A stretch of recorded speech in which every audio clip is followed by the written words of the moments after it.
Everyone, कैसे हैं आप सभी। आज आपका जो टॉपिक है वो है basic concept of English grammar.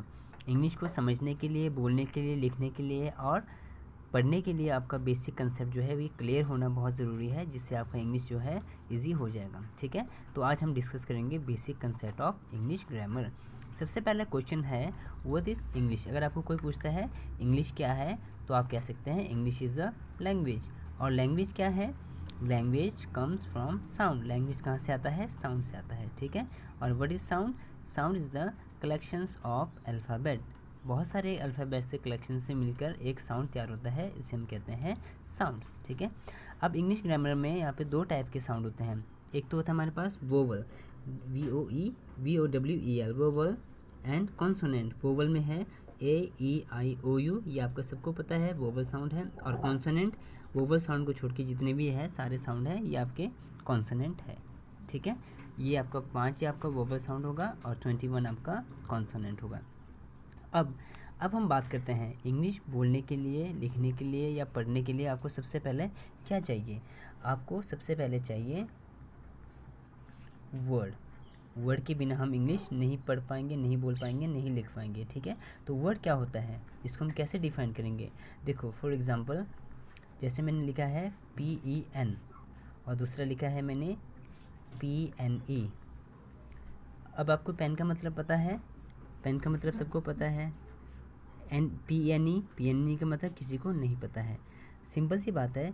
यहाँ पर क्या हो रहा है, देखो पेन की मीनिंग आपको पता है तो वर्ड को डिफाइन हम कर सकते हैं। Meaningful unit is called word. जिसका मीनिंग आपको पता होता है उसे हम क्या कहते हैं? वर्ड। तो हम इसको डिफाइन करेंगे, meaningful unit is called word. ठीक है, वर्ड भी आपको पता चल गया।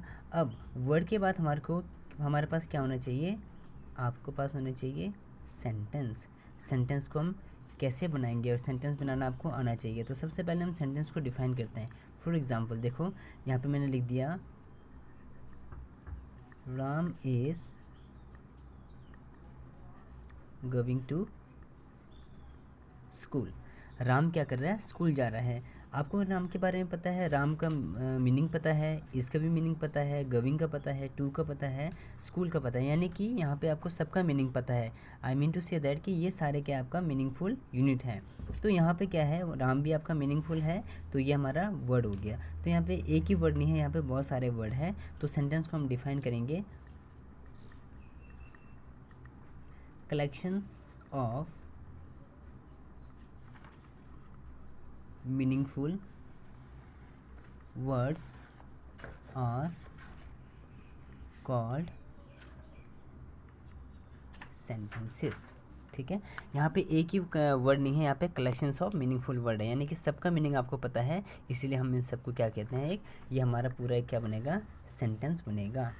अब बात यह है कि ये मैंने तो लिख दिया कि Ram is going to school. अब इसमें क्वेश्चन आता है कि हमने सेंटेंस बनाना कैसा है। मैंने राम ही आगे क्यों लिखा, स्कूल को आगे क्यों नहीं लिखा, राम को बीच में क्यों नहीं लिखा, गोइंग को लास्ट में क्यों नहीं लिखा। तो हमने ये देखना है कि सेंटेंस एक्चुअल में बनाते कैसे हैं। उसके लिए हमें क्या करना पड़ेगा, एक सेंटेंस का स्ट्रक्चर बनाना पड़ेगा। वो मैं आपको दूसरे वीडियो में बनाकर दिखाता हूँ। हेलो एवरीवन, हमने पिछले वीडियो में सेंटेंस तक हमने पढ़ लिया था। अब हमने इस वीडियो में सेंटेंस का स्ट्रक्चर कैसे बनाना है, यानी कि जो सेंटेंस बनाया मैंने ये वाला, इसको हम कैसे बनाते हैं। तो उसके लिए मैंने यहाँ पे एक सेंटेंस का स्ट्रक्चर तैयार किया है। पहले इस स्ट्रक्चर को समझ लेते हैं। ठीक है, फर्स्ट ऑफ ऑल स्ट्रक्चर में क्या होता है हमारे पास, देखो सबसे पहले सब्जेक्ट होता है, वर्ब होता है, देन ऑब्जेक्ट होता है। अब सबसे पहले आपको पता होना चाहिए कि सब्जेक्ट क्या होता है। तो यहाँ पे सब्जेक्ट को मैंने डिफाइन किया है, does action of the verb. अब ये तो मैंने इंग्लिश में लिखा है, अगर आपको इसको हिंदी में समझना है तो सिंपल सी बात है, जिसके बारे में हम बात करते हैं, ध्यान से सुनना है, जिसके बारे में हम बात करते हैं उसे हम कहते हैं सब्जेक्ट। ठीक है, और ऑब्जेक्ट क्या होता है? Object means receive action of the verb, यानी कि सब्जेक्ट के बारे में क्या बात कर रहे हैं उसे हम कहते हैं ऑब्जेक्ट। सिंपल सी बात है। देखो Ram is going to school, अब यहाँ पे किसके बारे में बात हो रहा है? राम के बारे में बात हो रही है। तो हमारे लिए सब्जेक्ट क्या होगा? राम, इसीलिए राम हमने सबसे आगे लिख दिया है। ठीक है, राम हमारे लिए सब्जेक्ट है। और राम के बारे में क्या बात हो रहा है? राम जा कहाँ रहा है? Ram going to school. अगर मैं यहाँ पर राम हटा दूँ, यहाँ पे राम हटा दूँ तो यहाँ पे सब्जेक्ट नहीं है, और अगर यहाँ पे स्कूल हटा दूँ तो यहाँ पे हमारे पास ऑब्जेक्ट भी नहीं है। इसीलिए क्या होगा, सब्जेक्ट का मतलब जिसके बारे में हम बात करते हैं उसे सब्जेक्ट कहते हैं, और सब्जेक्ट के बारे में क्या बात कर रहे हैं उसे हम ऑब्जेक्ट कहते हैं। सेकंड है वर्ब। इसके बाद जो थर्ड है हमारे पास, इसके बीच में वर्ब है। वर्ब का मतलब होता है एक्शन, जो भी हमारा काम होता है उसे हम कहते हैं वर्ब, ठीक है। जैसे वर्ब के भी यहाँ पे दो टाइप होते हैं, एक तो होता है हमारे पास helping verb, second one is main verb. Helping verb में क्या क्या है, जैसे is, am, are, was, were, will, shall, can, could, has, have, had, जो भी आपका आता है वो सारा कुछ आपका हेल्पिंग वर्ब में ही होता है। और मेन वर्ब में first form, second form of the verb, third form of the verb, fourth form, fifth form.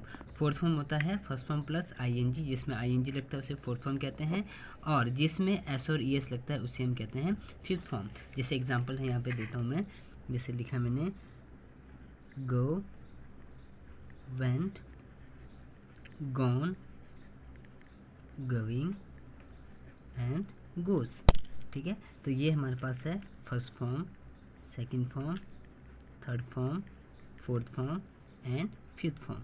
तो इस तरह से हमारा जो है फॉर्म वर्ब से जो है मेन वर्ब इस तरह से तैयार किया जाता है, ठीक है। अब हम सेंटेंस में पहचानेंगे। सबसे पहले जो राम है, राम हमारे लिए क्या होगा, एक सब्जेक्ट है। यहाँ पे इज़ हमारे पास क्या है, इज़, एम, आर, ये यहाँ पे आ रहा है हेल्पिंग वर्ब के अंदर, तो इसको हम लिखेंगे हेल्पिंग वर्ब। गविंग, जिसमें आईएनजी लगा है यहाँ पे, तो ये मेन वर्ब है, तो गविंग को लिखेंगे हम मेन वर्ब। और स्कूल है आपका क्या आएगा, ऑब्जेक्ट, ये आपका स्कूल आपका ऑब्जेक्ट है, ठीक है। अब ये है टू हमारे पास क्या है, क्या हमने इसको गलती से लिख दिया, नहीं, एक्चुअल में हमने इसको क्या किया, मैंने आपको पिछले एक वीडियो में बताया था, जब पार्ट ऑफ स्पीच बता रहा था, तो वहाँ पे मैंने एक वर्ड कराया था आपको टाइप्स में, प्रेपोजिशन। तो टू हमारे लिए यहाँ पे क्या होगा, प्रेपोजिशन का ही यूज़ होगा यहाँ पे।